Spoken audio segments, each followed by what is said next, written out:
on an all-new Dr. Phil. This was one of the most desperate human beings I had ever talked to. Kelly Stapleton was charged with trying to kill her autistic daughter. You attempted to end both of your lives, and you failed. Epically failed. She claims her daughter's violent fits put her family in danger. Her daughter gets agitated easily. Izzy's aggression was so severe that Kelly suffered brain injuries. She gave her black eyes, a fractured cheek. She would knock her unconscious and then continue to beat her. She was terrified Izzy would kill her. Plus, do you believe your son can kill you? I know he can. another desperate mom's confession. I was going to drive head-on into the train. You have contemplated killing yourself and your son.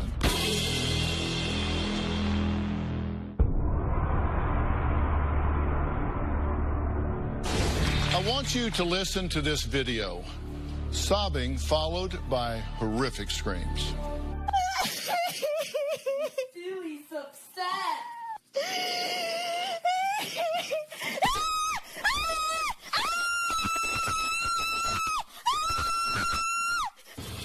Those are the cries of 46-year-old Kelly Stapleton as her then 13-year-old daughter Izzy beat her mom bloody during a violent rage. Now, Izzy suffers from what has been diagnosed as a severe case of autism that leaves her unable to control her severe outburst. It has landed her mother in the hospital twice. Now, pushed to the brink, Kelly did the unthinkable. One day last September, she drove Izzy to a deserted area, made her s'mores, and then shut the van doors for what she hoped would be the final time. That day, she attempted to take both her and Izzy's lives. Now, luckily, Kelly and Izzy both survived, but now Kelly sits behind bars facing life in prison for a felony charge of first-degree child abuse. Is this once devoted mother a monster, as some believe, or a mother pushed to the brink by despair?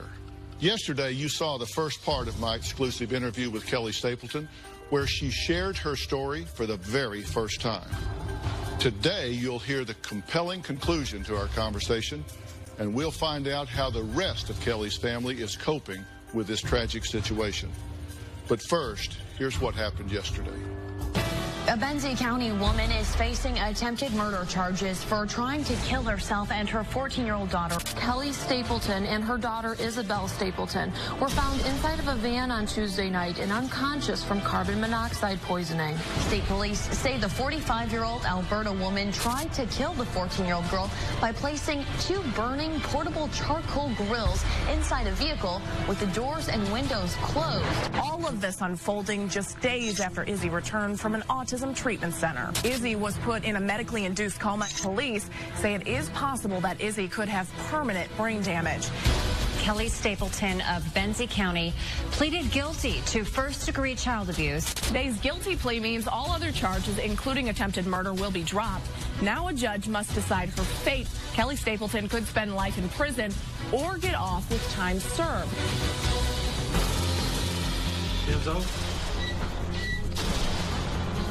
Kelly, we're in the county jail right now. Yes, sir. Did you attempt to kill your daughter? I would say no. We were going to go to heaven together. Isabel, in her aggression, oftentimes targets her sister. I could not keep Ainsley safe anymore. How did you decide that you were going to do it with carbon monoxide? I wanted Izzy and I to be able to go to sleep, for Jesus to just come in. You get her in your car and you drive out to a very remote place. Did she have any idea what was happening? I said, we're going to go camping and we're going to make s'mores and we're going to cuddle. She was happy. There's a bed in the back of this van. We laid down together. We closed the doors of the van with the grills inside, and we went to sleep, nose to nose. What were the last words you remember Izzy saying to you? I love you, Mommy. Tell me about this. I haven't seen that before. Have you missed her this year? I have. You attempted to end both of your lives, and you failed. Epically failed. And you're glad you failed. You're glad you're alive. You're glad she's alive. Yes. Why? Because she has a journey, and it wasn't my right to take her from it. Well, an hour wasn't enough to cover all of the important things that Kelly talked about during our exclusive interview. I still had two burning questions that I had to ask Kelly before our very candid conversation was over. Take a look. Do you want to see her? Do. Have you missed her this year? I have. If by some miraculous twist of fate you could walk out of here today and go home and take up managing her again, are you equal to that? I would not. I would not. Why not? I just cannot do it. I can't watch her suffer. I can't watch the aggression. I can't be afraid for life every moment. I cannot do it. If you were to look Izzy in the eye right now, what would you say to her? That it was always about love. It was always about love. I hurt her. I hurt her. There's not enough medication. There's not enough therapy on this planet to make that okay. You said you believe in heaven, you believe in Jesus. Do you believe in forgiveness? I do. Do you want Izzy's forgiveness? I would beg her forgiveness. Not only did I not take her to heaven, I hurt her. I'm her mother, and I hurt her. I'm not even worthy to beg for her forgiveness. Today we'll see the footage of Izzy when she first got out of the hospital. Plus, how are things going at the Stapleton house now that Kelly is gone and no longer there to take the brunt of Izzy's violence? We'll also talk to another mother who knows Kelly's pain. But before we do that, I want to talk to two of Kelly's best friends, Marlo and Vicky. Take a look as they tell the difficulties they saw Kelly go through. Izzy's autism manifests itself in the sense of aggressive behaviors. She has a difficult time communicating her wants and her needs. Izzy gets agitated easily, and she's very impatient. It's uncomfortable to be around her. One day I called Kelly and she was in the hospital. She said that she was waiting for a scan of her face to make sure that her cheek wasn't broken because Izzy had attacked her. That's when I started to really realize that something was seriously going on with Kelly and Izzy. Kelly couldn't be alone with Izzy. One time she was pushed down the stairs when she wouldn't give in to a demand that Izzy had. She was knocked unconscious. Kelly had to call the police. Izzy's aggression was so severe that Kelly suffered 3 traumatic brain injuries. Kelly was terrorized. Izzy was constantly hitting Kelly in the head, and Kelly was beginning to suffer things such as memory loss. She couldn't find her words sometimes. Everybody was concerned. I'm not sure who else could have gone as long as she did with the behaviors that Izzy had. I'm not sure how anybody could live like that, honestly. Well, I'm glad you two are here to try and help people get their minds around this. Let me be clear. Neither of you two endorse the choice that she made. No. I don't endorse this either, but I do understand that she was lost. I don't know what else to do. I can't get help. I can't get support. I can't protect my daughter Ainsley. I feel I have a duty to her, and she keeps getting beaten and pummeled. I got the feeling that this was one of the most desperate human beings I had ever talked to. Do you believe Kelly thought Izzy was eventually going to kill her? Yes. And she has said that many times. She wrote a blog, and The title of the blog was Status Woe. The last day, the day that this happened, she posted this. If you work with families, please try to minimize the soul-shattering disappointments you hand out. And she's talking about healthcare workers, insurance companies, school reps, these people. There are ways to say no without being inhumane. Please don't make your problems mine. I'm sorry you have 22 kids on your caseload, but that doesn't mean Izzy should be denied consideration because you're busy. Please don't tell me there are 50 other people on a waiting list to use general fund dollars. Please don't tell me when I found the perfect staff that Medicaid will only reimburse a portion of it. At least let me believe you're trying to figure it out. It's my job to try to do the best for my daughter. It's your job to be professional and help me do mine, and only one of us is getting paid. There's so much more to say. I'm just too tired to write it. This was posted the day she went to the woods.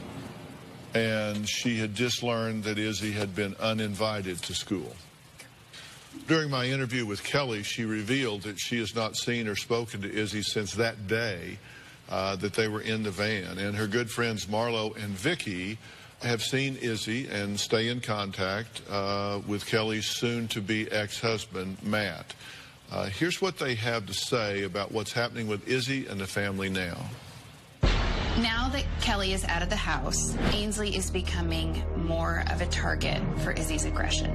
Matt told me about an incident of Izzy attacking Ainsley. It was unprovoked, and she had grabbed Ainsley by her hair. They have an escape plan for Ainsley in regards to Izzy's aggression. If Izzy starts to become aggressive with Ainsley, her escape plan is to lock herself in her room or to lock herself in the car. Their CPS worker testified during a pretrial hearing that she had arrived at the house and found Ainsley hysterically crying, locked inside the car because she was trying to escape Izzy's aggression. Ainsley shouldn't have to live in a house where she's fearful every day. That was part of her fear and reality. She would take these beatings and watch her other daughter take her beatings. What was her reaction? How did she feel about that? Sometimes she would kind of normalize that to a degree and just say, you know, Izzy beat me up again, or we had this, you know, conflict, but it's going to be okay. I'm going to be okay. We're going to move on.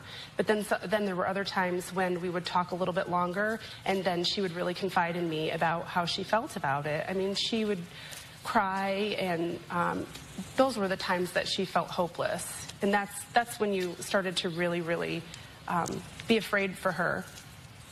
But where we were at this point is understand that, you know, Izzy's aggression as she got older became worse, and Izzy became larger, and this became more of an issue, and Kelly was getting more, you know, it was attacked. Kelly finally found a facility called the Great Lakes Center to get Izzy help.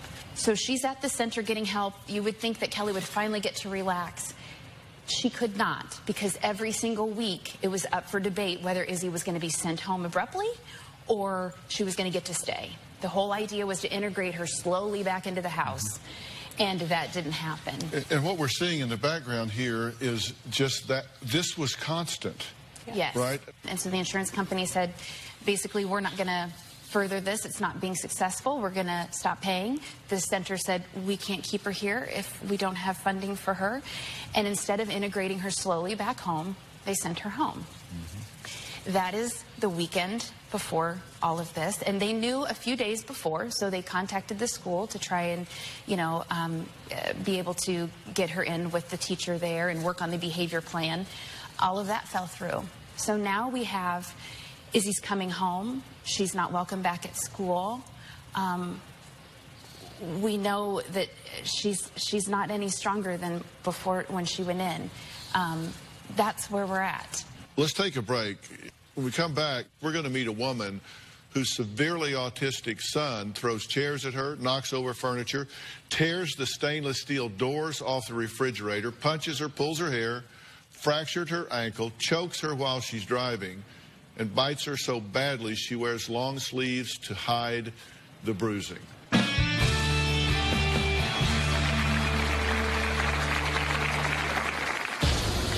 he rages out, it's horrible, and that's when I'm scared. I know my son could kill me. You know, being here in jail, you are away from all of that turmoil. Has there been any guilty pleasure of relief at not having to deal with it? The jail of Benzie County has been a much kinder warden than the jail of autism has been. Now, Dr. Carol Lieberman spent 20 hours over a period of 3 days doing a clinical interview with Kelly, and she's here today. Dr. Lieberman, I think everybody does want to understand what her mental state and condition was at the time. What can you say about that? Well, you know, what's important to realize is that Izzy was diagnosed when she was 2 years old. When Izzy got to be 8 years old, she became violent. She had these tantrums, these aggressive tantrums. And the bigger Izzy got, the more violent these tantrums were. And she gave her black eyes, she gave her a fractured cheek, nose, she was hitting her in the head all the time, kicking her in the abdomen all the time. And the final two things were when she hit her head so hard that she lost consciousness. The key is, I diagnosed Kelly with a number of disorders, including post-traumatic stress disorder. It was a war zone in her home. When that day, on September 3rd, 2013, she was in a dissociated state. To her, it wasn't murder or killing. She was, in her mind, taking her to heaven. She was accompanying her to heaven. And that was totally dissociated from murder, killing, anything else. She was doing this as a sacrifice. Even though not intentional, do you believe Izzy would eventually have killed her? Yes, yes I do. Because the violence was escalating. The last two severe things were loss of consciousness. I mean, she could have died then. You know, one of the things I asked Kelly is, did she have information as when she would be knocked out, whether Izzy would continue to beat her after she was unconscious? And she said there was no question about it, that she would knock her unconscious and then continue to beat her. Absolutely. And one of the things that they were thinking of when the school rejected Izzy was for Kelly was even willing to go back to where the original treatment center was to continue Izzy in the school that she was going to there. And she was going to live with Izzy alone in an apartment there. And she was terrified because she figured Izzy would kill her. And also, Izzy would do something like inadvertently start a fire on the stove trying to cook, and she'd kill herself too. And, you know, that's the reality that we're talking about here. Now, my next guest lost her husband in a freak car accident, and then 4 months later, another bombshell was dropped. Take a look. Preston was my first child. I fell in love, but I felt something was not right. I took him to a pediatric neurologist to get tested. It came back that he definitely had autism. As far as I can remember, Preston was aggressive. Even as a baby, he would scratch my face or pinch me. The older he got, the aggression got worse.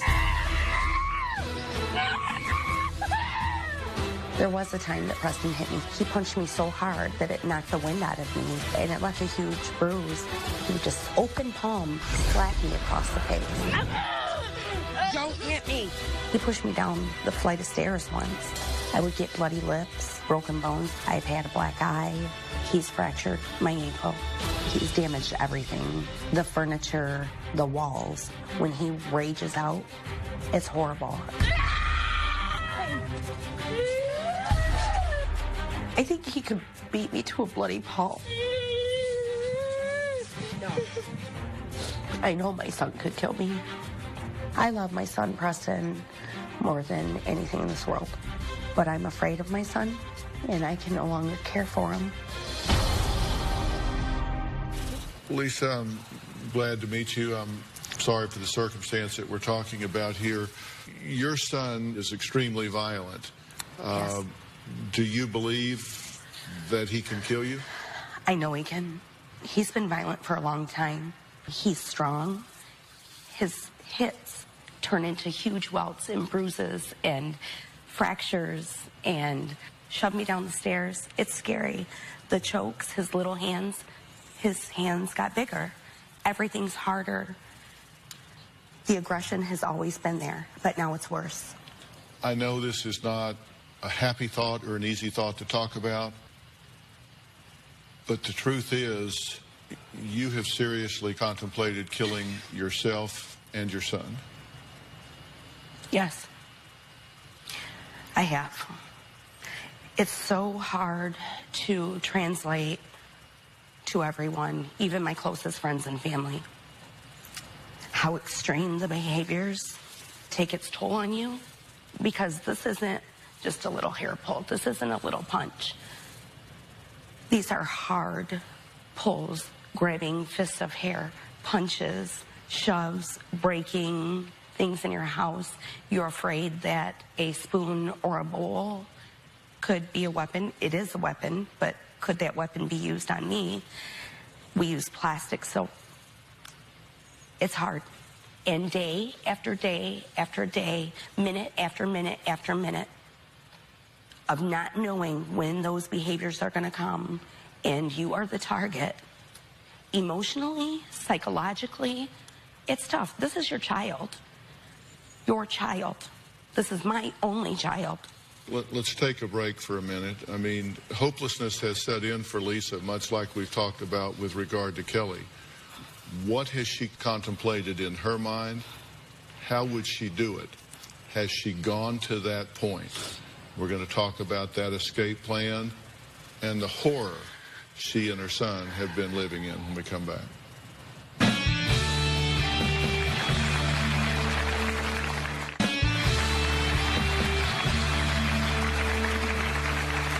Lisa was living a life of constant abuse with her severely autistic son, Preston. Much like we've talked about with Kelly and Izzy, Preston beat her, choked her, broke her bones, and posed a constant danger for others. Now, Lisa spent everything she had, over $250,000, trying to help him, but frankly, life just never got better. So she devised an escape plan that she thought would be an option to end all the pain. Preston loves trains. Preston likes to go for car rides so many times at night. I just had this vision that I would take him for a car ride at night and just end it. Just end the pain and suffering. I would wait for the train, and when I saw it, I was going to drive head on into the train, and I was going to kill myself and my son. So I did go to the train tracks, and I sat there with tears going down my face, and my son was happy, flapping his hands, and the train was gone, and I didn't do it. We went home. Preston finally was accepted to go into a treatment facility, so he's still currently there. I feel like I sent him away. I feel like a bad mom for that. No one can understand the guilt that I have, but if Preston were still home, we would both be dead. I couldn't do one more day, one more hour, or one more minute. I wouldn't just go into... I was in my head at those train tracks. I couldn't do it anymore. I could not do it anymore. We wouldn't be here. Sometimes I still feel like I wish we were just dead, because it's just hard.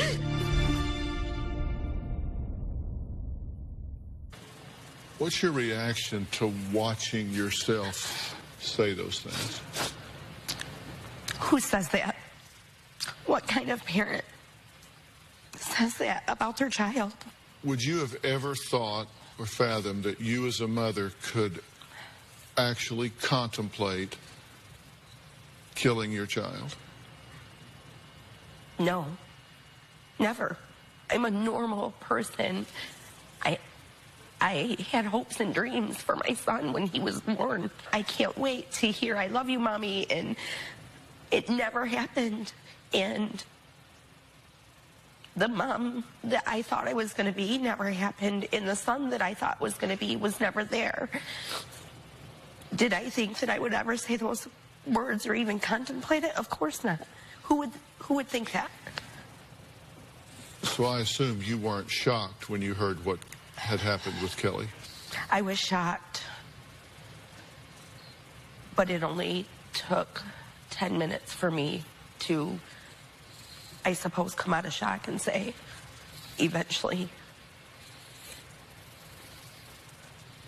if she hadn't, maybe Izzy was going to kill her.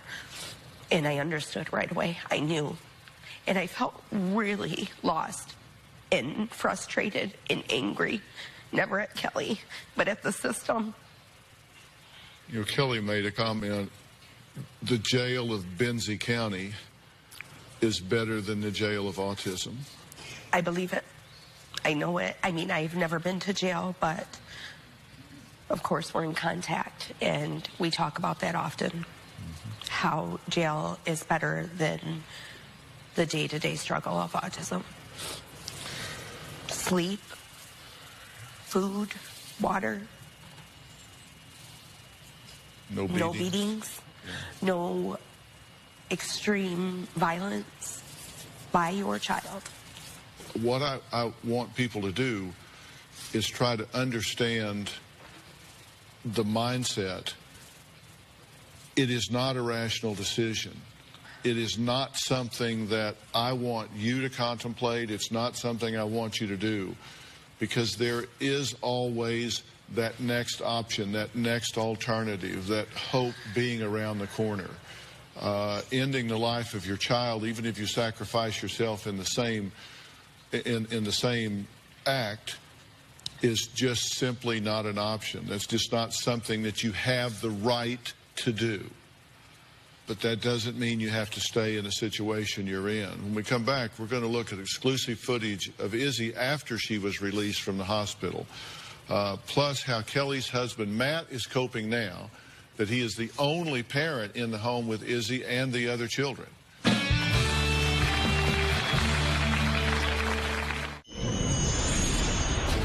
One day, not long ago, Izzy beat her mom unconscious in their car. And we were on the highway, and she started to overpower me, so pulling my hair, pulling the steering wheel. I knew this was going to be bad. But it was after an even more violent attack that Kelly recorded in a desperate attempt to get help from her local community mental health that she finally reached her breaking point. I was screaming to my local CMH, without exaggeration, that I needed help. Andy Dominiani, anchor, reporter for WWMT, CBS affiliate for West Michigan, has followed this story since day one. Now, Andy was able to interview Izzy along with her father, Matt, the day she got out of the hospital. Take a look. In a coma for several days, by Friday, the prognosis was grim. If Izzy lived, she would have severe brain damage. But then, by some miracle, everything changed. Izzy began breathing on her own. Then she simply opened her eyes and started talking. She said, tube out. And then Matt came immediately to her bedside and she said, you know, Daddy, tube out. So it was like she was gone and then she was just back. We prayed every day and thank God that she came out, pulled through her coma, and now she's doing fantastic. Alicia, Brian, David. Within 2 weeks, Izzy was home again. The brain damage caused by carbon monoxide affecting her balance and motor skills, but improving every day. And it's a wonder she's come so far, so fast. When we first met Izzy, she was prone to violent outbursts. Now her aggression has decreased dramatically due to a token reward system where she earns her favorite things. It's incredible. She is doing amazing. Every day has more and more of herself. What would you like to buy? iPad ticket. You go back 10 months and it's a whole different kid. She's really doing a nice job following our program. We're still have a tight schedule, and we're trying to keep incorporated all the things that she was doing while she was at the center. Well, Andy, thanks for joining us. You knew Kelly and Matt from college, right? I knew both Kelly and Matt 20-some years ago in college. I heard from her for the first time about a year and a half ago. I knew that they had an autistic child, but I had no idea. And she contacted you asking you to do a story to try to bring awareness to this situation. She'd been yelling, she said, at the top of her lungs for years. Nobody could hear her. She knew I was in the media. She was out of options. I'm sure she didn't want to call me, but she did. I'm glad she did. When this happened, what was your reaction to it? I couldn't believe what I was hearing. I didn't believe it. I thought that there must be a mistake. I was in complete shock. Mm-hmm. You visited her in jail. What was her focus at that point? What did she talk about? Izzy. She was talking about Izzy. You've talked to Matt. What did he say? He was very concerned about Kelly, about her mental health. He was so grateful that he got to keep his daughter.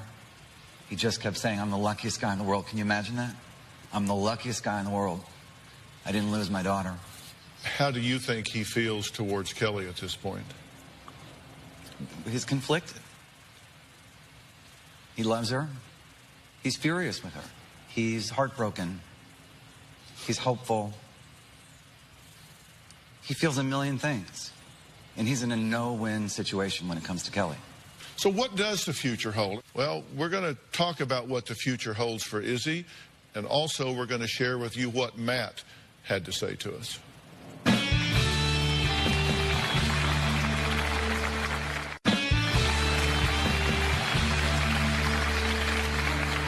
Kelly Stapleton is facing life in prison for a felony charge of first-degree child abuse of her severely autistic child, Izzy.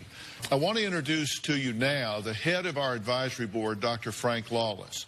He is also a leading expert on autism. He has written a book called The Autism Answer, and it's available as an ebook online. Dr. Lawless, you and I have had much ongoing dialogue about Izzy and about this situation before I went to do the interview with Kelly. And for people that don't know, I don't want you to glaze us over, but I do want you to give us some sense of what is going on. What makes this child, Izzy, what makes this child, Preston, do what they're doing here? Primarily, it's a brain dysfunction. And what is happening is that especially the back part of the brain is not functioning like the front part of the brain.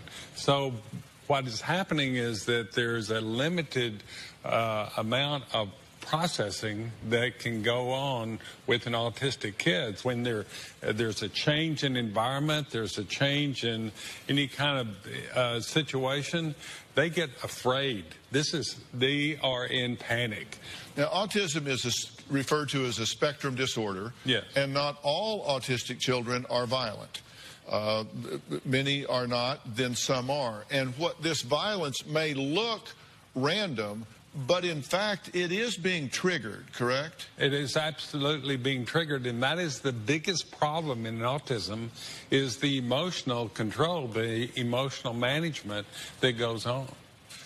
All right, and what sort of things, because you say they become very fearful, what sort of things can trigger a Preston or an Izzy to become violent and start thrashing? Well, it can be a lot of things. For example, it can be a food allergy that can come on. It can be basically a change in the environment. It can be a confrontation that might even be very mild, but will basically trigger this frantic explosion of resolve. And once this aggressive explosion stops, they do not have the ability to pump the brakes. They don't have the ability to soothe themselves and quiet themselves down. That's right, and that's the actually lack of research in this particular area has to do with this issue of finding the brakes in terms of dealing with their emotional outlet. Dr. Lawless never even asked us to so much as mention his books, but because this is such a specialized area, the Autism Answer focuses on what parents can and need to know and do in managing an autistic child, wherever on the spectrum they are, whether they're violent or whether they're higher functioning, whatever it might be. Absolutely, and the idea is that this is my quest, is to basically try to educate the parents what they can do at the home. Right. My plan for the family when we come back.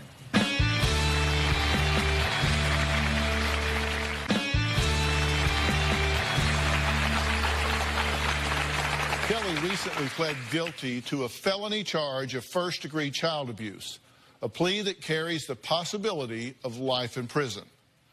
In Kelly's case, though, I don't think that serving time behind bars is necessarily the best solution. If allowed, we would like to provide the court with some sort of alternative for Kelly, starting with an evaluation and a clear mental health plan. I also talked to Kelly about what we want to do for Izzy, her daughter.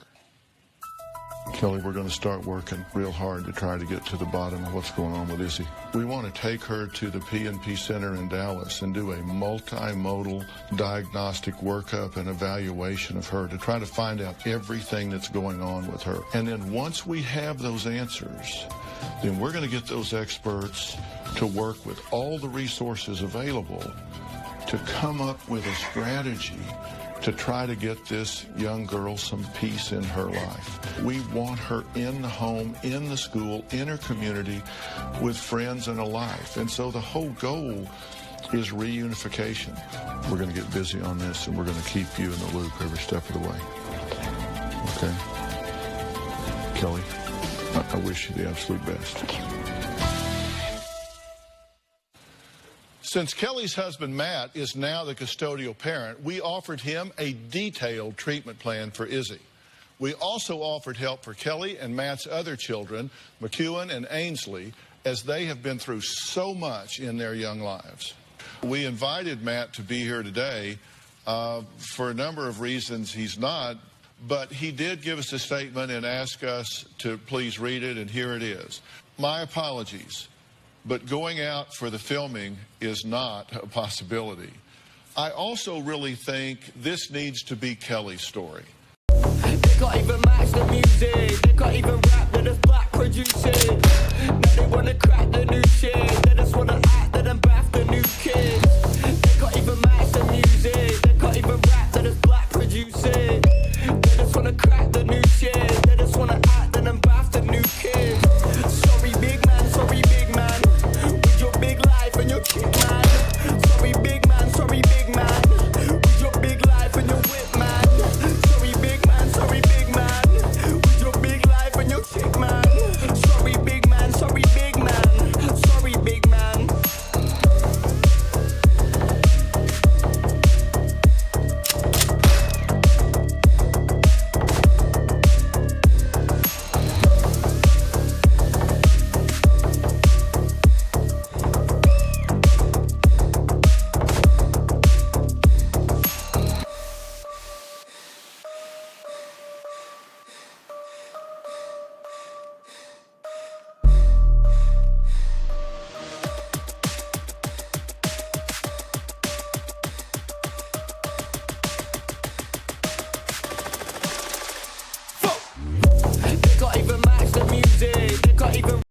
This is her story and about what happened to her. We are grateful for Dr. Phil's generosity in providing help for Izzy. I will certainly work with Dr. Lawless to coordinate these possibilities. As far as the other kids, I appreciate the fact that Dr. Phil would like to help them. This has been a life-changing experience for all three of them and an incredibly delicate situation for the entire family. We want to express our gratitude as Dr. Phil and his medical staff undertake this amazing gesture that will help my family and create awareness for thousands of parents out there. Thank you for your efforts and for going above and beyond. And that's from Matt. So, Matt, I totally understand. I thank you. And now, Dr. Lawless, you already have been in touch with Matt. You've had contact, correct? Yes, we had a conversation, and we're planning on a visit to the P&P Center this week. Coming up, what you can do if you were touched by Izzy's story and want to help. One thing we want to make clear is that Izzy is a child suffering from a severe case of autism. She is not a monster. She is a beautiful child who needs help. As you know, we sometimes give viewers the opportunity to join us in supporting extraordinary causes. I feel like this is one of those cases. So if you would like to join the Dr. Phil Foundation and support the continuing care that Izzy will need to help secure a healthy and productive future, please log on to drphil.com and you can learn how to help. All contributions for Izzy's fund will be collected and go towards the services that she needs in the home. Please join us in helping to support this going forward. I want to thank all of my guests today. A special thanks to Dr. Carol Lieberman for her expertise on Kelly's case. Also, a special thanks to the head of our advisory board, Dr. Frank Lawless, for his expertise. His ebook is called The Autism Answer, and you can get it at theautismanswer.com. I highly recommend it. Special thanks to Andy as well. Andy, thank you so much for being here. He is anchor reporter for WWMT CBS. That's our affiliate for West Michigan. For more information on today's show, go to drphil.com. Thanks so much for being here. Thanks, guys. Thanks so much. Thank you. Really appreciate it. Thanks so much. Thanks, guys.